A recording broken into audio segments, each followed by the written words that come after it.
It is indeed the 24th day of September 2023. Good afternoon. This is the Great KBC, just in time for KBC Lunchtime News. Hope you're having a blessed Sunday afternoon. And talking about blessings, Eliud Kipchoge, the greatest marathon of all time, actually has just won in a record time the Berlin Marathon in his fifth win, after clocking 2 hours, 2 seconds and 42 seconds. And more blessings from the field as Vincent Kimboi came in second in his debut marathon after clocking 2 hours, 3 minutes and 13 seconds. That is just one of the stories that we have lined up for you in this bulletin. My name is Njue. Lensa Odingo joins us in the sign language interpretation. Straight to the news. To kick us off, we cross over to the great county of Turkana, where the Senate Mashinani is expected to hold sitting in the course of this week. And we have our very own Gladys Mungai, who has been keeping tabs to just give us a feel of what to expect when Senate makes its first sitting in Mashinani. Over to you, Gladys.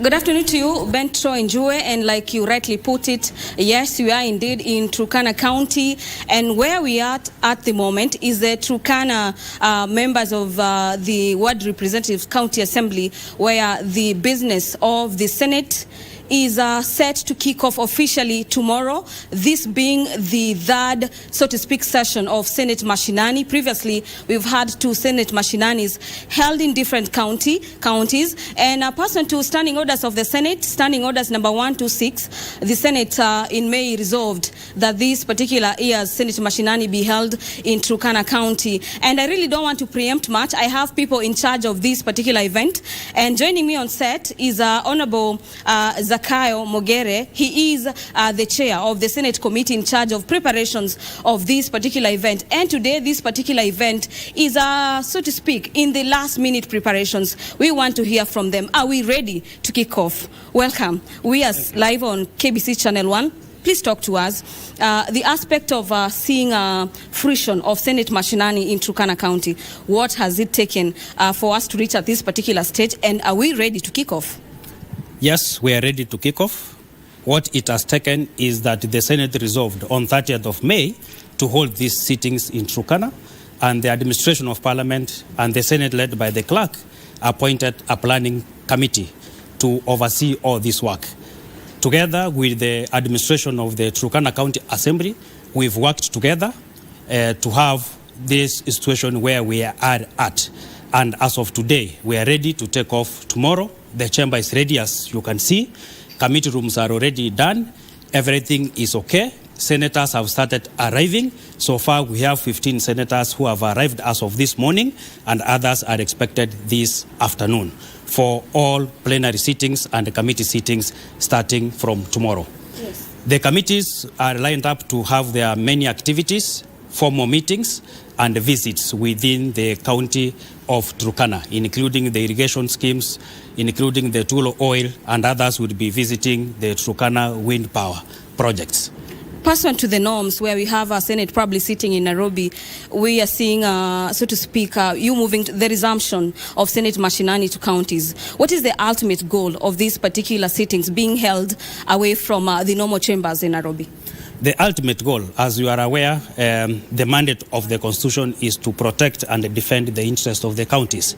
And you can only do that if you visit those counties, bring the Senate close to the people, get to understand what are the challenges faced by the counties, and also get feedback on what is actually happening on the ground in the said counties. Thank you. Troy, there you have it. But before I hand it over to you, allow me to engage the County Speaker of the Turkana County Assembly, Honorable Chris. Please welcome on set. We are live on KBC Channel 1. And what probably I would want to hear from you, or Kenyans would love to gather from you as a speaker, this is a totally a different kind of legislative business from the county level and at the Senate. At the county perspective, what are you looking at? What is the significance of this particular visit to Turkana County and to the region at large? What are you hoping to sort of gather or learn from senators? First, as a Speaker of Turkana County Assembly, I wish to welcome the Senate to Turkana County, specifically to the precincts of Turkana County Assembly. The Senate having the sittings in Turkana County has a number of significance. First, Senate being the oversight body of the county and county assembly and being the legislative arm would have an opportunity to interact with the locals and be able to feel the effect of the legislations the Senate has been making on behalf of the people of Kenya, and also the effect of the public funds. Government of Kenya, since the inception of the devolution, has taken to Turkana County. This is an opportunity to feel the effect or the value for that money. It would also improve the economic value of the people of Turkana and be able to improve the economic fortunes of the business community. Having this Senate in Turkana also would have an opportunity to have the Senate and members of County Assembly have joint sessions to share the diverse experiences and expectations on behalf of the people of Turkana. And finally, for Turkana community, Turkana has a number of issues which they are looking forward for the Senate to resolve, ranging from insecurity. This is a very insecure county, and the Senate, in my opinion, would have a resolve on matters of insecurity. Also, matters to do with starvation. Food insecurity in Turkana County is extremely very scarce, and therefore, the resolutions by the Senate by way of legislations would have an opportunity to impact positively on the locals. And finally, on matters of security, we have Kenyans. I have a very burning issue which I think the Senate would have to delve on. We have Kenyans who have been holed up in Uganda, who have been court-martialed in Uganda, about 41 of them, who are mainly pastoralists. And they have been in cells for more than 4 months now. Thank you. Yes. Honorable Speaker, we'll be coming back to you to understand in great length what that means and the issues that you expect probably. Thank you so much, Gladys Mungaya and the Bunge team who have pitched camp in Turkana County, and for the next couple of days in the coming week, they will be holding the first session in Turkana County and the third edition of the Senate Mashinani, talking about bringing services closer to people. We'll have a more detailed report in our subsequent bulletin. But away from Turkana to the heavy rains expected, a section of residents in Othero Ward in Kiambu County and garbage collectors from the area have joined hands in unclogging waterways and drainage ahead of the anticipated El Nino rains to avert flooding. In a cleanup exercise organized by Kifagio Youth Group, they urged the county leadership to collaborate with them to mitigate the effects of the expected deluge. Tunahusika wote. Ukiona kama mvua imezidi, tupasha habari na sisi tunaita wenye wanaweza saidia, wako tayari. Kwa unclog mitaro ni ya kwamba wakati mvua inaingia, maji yatakuwa yanatiririka, yakielekea mtoni, yanaenda mahali kwa bahari. Kwa hivyo haitakuwa mahali imekusanyika, itakuwa imepita tu. Na hii tabia ya kuwekwa takataka kwa barabara isikuwe inapatikana. Hatari ni kama hizi magonjwa unaona tulikuwa tunapigana nazo juzi, ugonjwa wa kolera, kuna ugonjwa wa malaria. Ni mzuri sana tushikane mkono ndio tuweze kungalisha mazingira yetu. Kama hatutakuwa tumetayarisha, mitalo haitakuwa imetayarishwa vilivyo, inaweza fungana kwa vile uchafu ni mwingi sana kwa hii mitalo ya barabara hii yetu. The government will soon open a consulate in Jeddah to facilitate the travel of more Hajj pilgrims from Kenya to the Kingdom of Saudi Arabia. This was revealed during celebrations to mark the 93rd Saudi Arabian National Day. Kenya and the Kingdom of Saudi Arabia enjoy cordial relations and collaborate in the education, health, and security sectors, among others.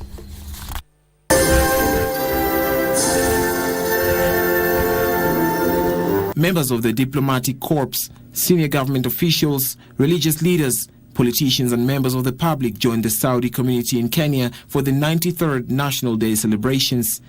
Saudi Arabia Ambassador to Kenya Khalid Abdullah Al Salman affirmed his country's commitment to enhance bilateral ties with Kenya in different sectors.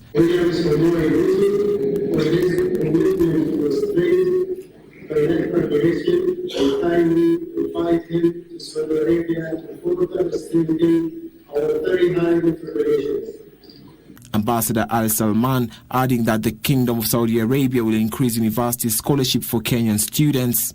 Director General, Ministry of Foreign Affairs, Ambassador Isaiah Kabira said the Kenyan government will soon open a consulate in Jeddah. Guests at the celebration lauded the cordial relationship between the two countries, noting the immense benefit to citizens. Would like a rich country like Saudi Arabia, which is our good friend to the public of Kenya, well, we would like them to increase the scholarships to all Kenyans in education. The Saudi National Day is celebrated annually on the 23rd of September. Very well, 10 minutes past the hour. We are due for our break, but when we come back, we still have more news, including that report in regards to the Berlin Marathon, where Eliud Kipchoge has clinched the first spot, and also Kip Kemboi taking the second. We'll be back in a moment.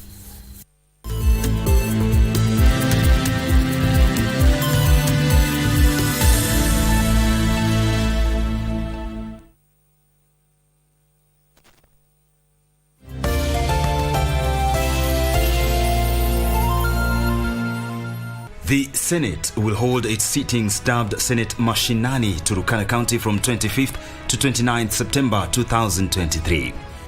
This is in line with Article 126 of the Constitution that allows a sitting of either House of Parliament to be held at any place within Kenya and at any time that the House appoints.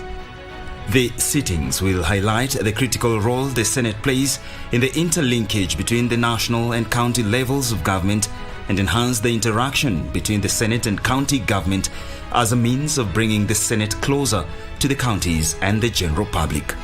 The sittings will promote the role and work of the Senate and enhance public awareness regarding the business of the Senate and Parliament in general. Senate Mashinani will also highlight existing and new opportunities in the legislative process, besides developing capacity and strengthening partnership at the county level of government. The Senate invites members of the public to meet and interact with their senators and follow deliberations of the Senate during the sittings. The scenic cradle of mankind, reincarnated to play cradle to devolution. Senate Mashinani welcomes you home.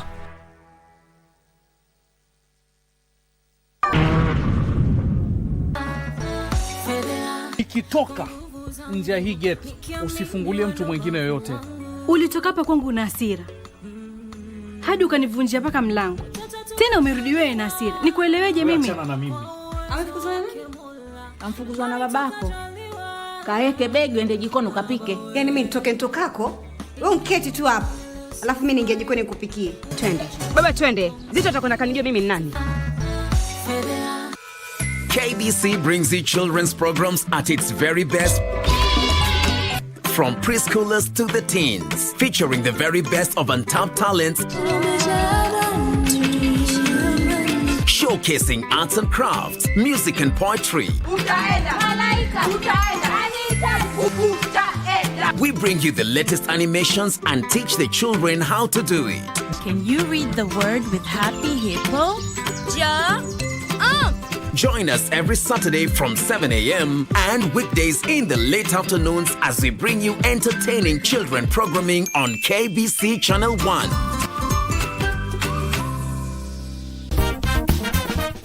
How do we go about being able to survive these harsh economic times? We generally say that the cost of living has just become too high for us as Kenyans. And these are the basic things that we need to be able to survive on a day-to-day basis.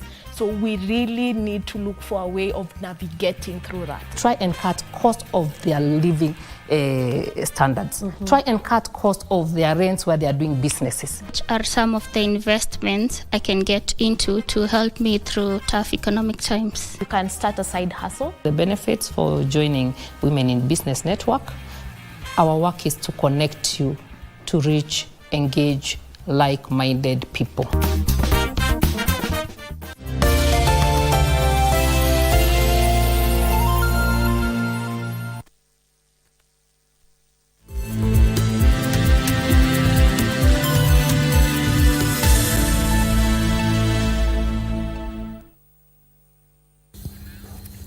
Welcome back and many thanks for keeping it Channel 1. Now to our top story, where world record holder and two-time Olympic champion Eliud Kipchoge lived up to his billing as the greatest marathoner of all time, winning the 49th edition of the Berlin Marathon on Sunday. Kipchoge retained his title in 2 hours, 2 minutes and 41 seconds. It is the 5th Berlin Marathon title for Kipchoge, who was seeking to break his own world record of 2 hours, 1 minute and 9 seconds he set in the German capital last year. Another Kenyan, Vincent Kipkemboi, finished second in his marathon debut ahead of Ethiopia's Tadesse Takele, who was also making his first appearance in the race. In the women's race, Ethiopian Tigsti Asefa shattered the women's marathon world record, clocking 2 hours, 11 minutes, 53 seconds to retain her Berlin Marathon championship. Kenya's Sheila Chepkirui was second. The previous world record of 2 hours, 14 minutes and 4 seconds was set by Kenya's Bridget Kosgei in 29 in Chicago, USA. A few meters to go, still no smile, still that focus, and the world record is ours, and look at the clock, 2 hours, 11:52. Congratulations to the GOAT himself. Elsewhere, the ruling United Democratic Alliance has kicked off a popularization campaign in Mombasa County ahead of the December grassroots elections. At a meeting with women grassroots leaders in Juda, Kisauni constituency, Mombasa UDA interim chairman Hamisi Ali Kitaka said the grassroots activation campaigns are aimed at popularizing the party, the bottom-up economic agenda, and recruiting more members ahead of the 2027 polls. Kitaka further said the grassroots election is aimed at entrenching democracy within the party as opposed to the issuance of direct nomination tickets. Tumeanzia hapa, lakini tutaenda kwa kila sub-county na kila wodi kuwaomba wananchi wafanye registration kwa wingi, ili Mwenyezi Mungu akijalia 2027 tufikie 85%, kwa sababu last election 2022 tulipata 44%. Na mimi na uhakika tukifanya registration kwa wingi 2027 tutapata 87%. Hakuna kiongozi ambaye atapewa direct. Kwa hiyo tutaenda kwa uchaguzi ambao Mwenyezi Mungu akijalia utafanyika mwezi wa 11. Kwa hiyo hawa wananchi wetu wa Mombasa County lazima wafanye registration ya UDA ndio wanipigie kura kama chairman wa UDA Mombasa County. From Coast to Nyanza, where women in the region have been challenged to increase their uptake of special affirmative grants and low-interest loans provided by the government. To sensitize them on how to access and utilize resources, Information Communication and the Digital Economy Cabinet Secretary Eliud Owalo and departmental heads from Wezo, Hustler and Youth Empowerment Funds pitched camp in Migori County. At least 500 women from all 40 wards in the region benefited from the counsel of the experts. Ni moja. Kwa hivyo leo mmezungumziwa na ninapenda kuwaomba kwa moyo wa kipekee haya mafunzo ambayo mmepewa yatilie maanani mno. Takwimu ambazo zinatolewa hapa nje zinaonyesha sisi watu wa Nyanza hatutumii hela ambazo serikali inapatia wananchi. Na msipinge kwa sababu takwimu zimekwishaongea. Na wenzetu wa sehemu za Central wakina mama huko wamejenga kwenye vikundi vingi.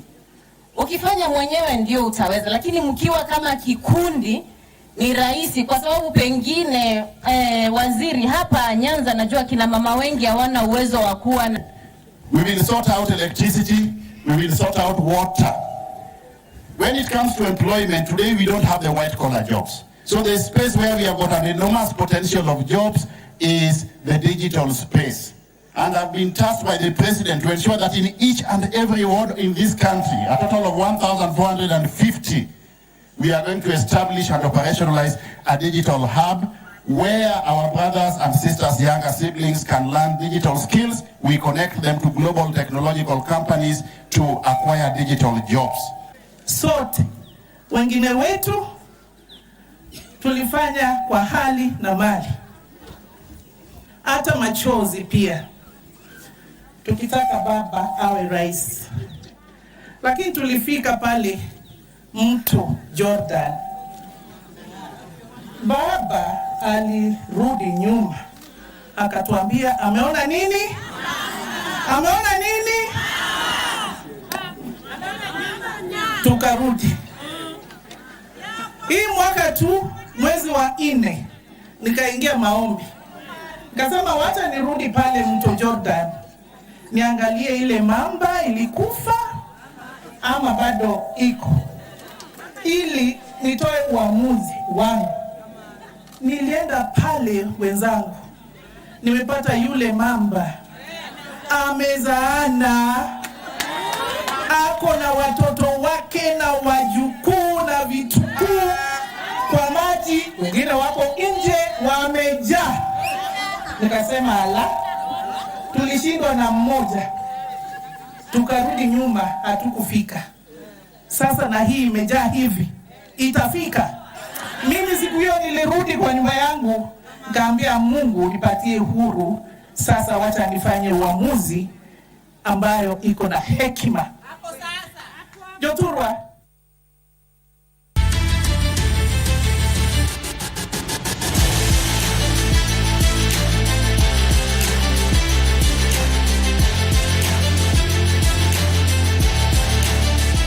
Shifting gears to sports, Alma Ngaruya, Amani Njue, Morani Omanga and Alista Omolo were among winners at the Nairobi County Aquatic Association Level 1 Swimming Championship held at the Consolata School here in the capital Nairobi.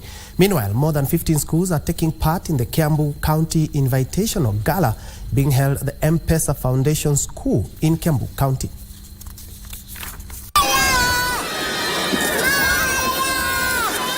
Alma Ngaruya took charge of the girls 10 to 11 years 200 meters butterfly, clocking 3 minutes 33.84 seconds, as Michelle and Joan Muthoni taking the second and third places respectively. I did 200 meters butterfly today, and I performed really well. I came first place, and and next time I do 200 meter fly, I'm gonna beat the meet record. In the girls 12 to 13 years 200 meters butterfly, Amani Njue clocked 3 minutes 19.90 seconds to finish first, ahead of Victoria Gekonyo and Helmi Wandaba respectively.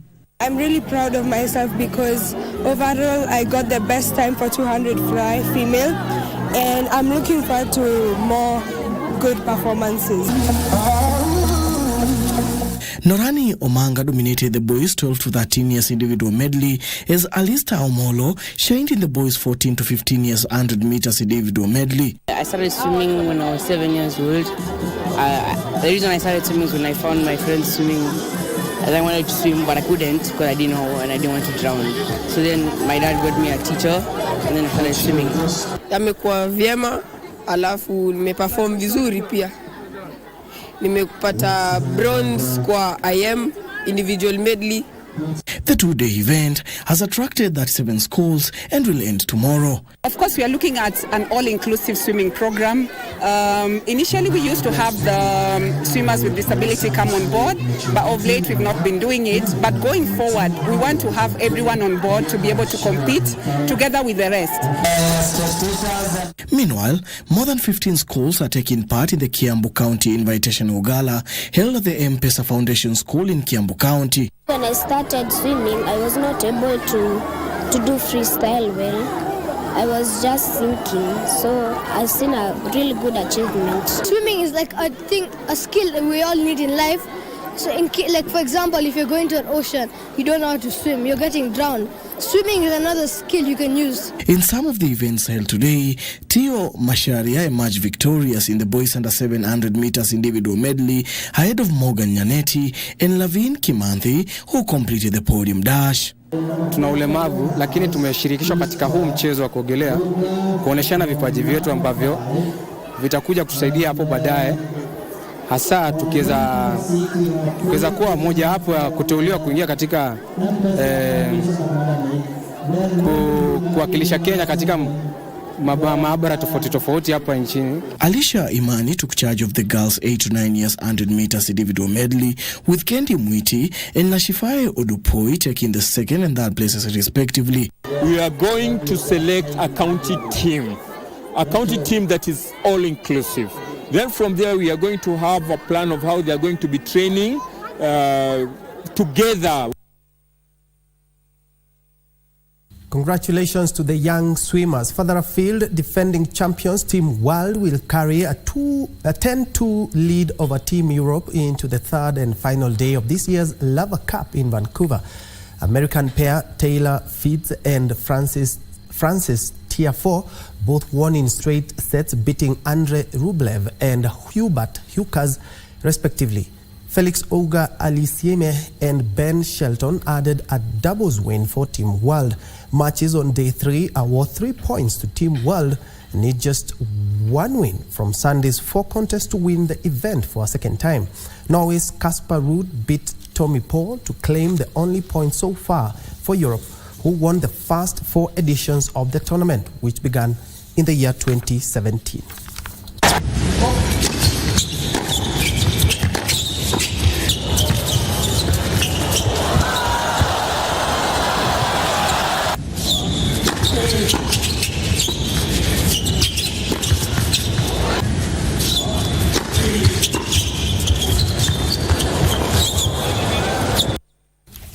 That's where we put a cap on KBC Lunchtime News this Sunday afternoon. Thank you so much indeed for watching. My name is Bentra Njue. Lensa Odingo has been our sign language interpreter for these live newscasts. Don't forget to check out our social media platforms for this news plus much more.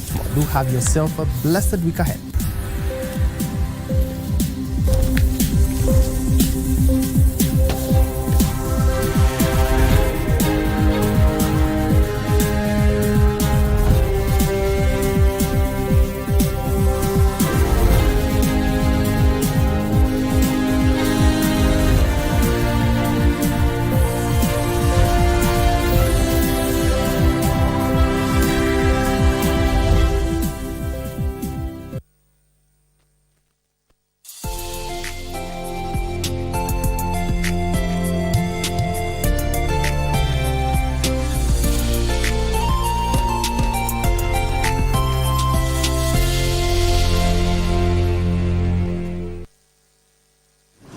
Okay, so you want to register me?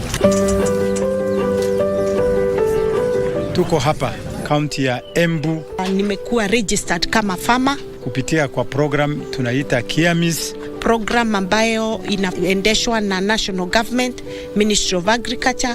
KIAMIS ni Kenya Integrated Agriculture Management Information System, ambapo tumeajiri enumerators ama watu wa kutajirisha wakulima ambayo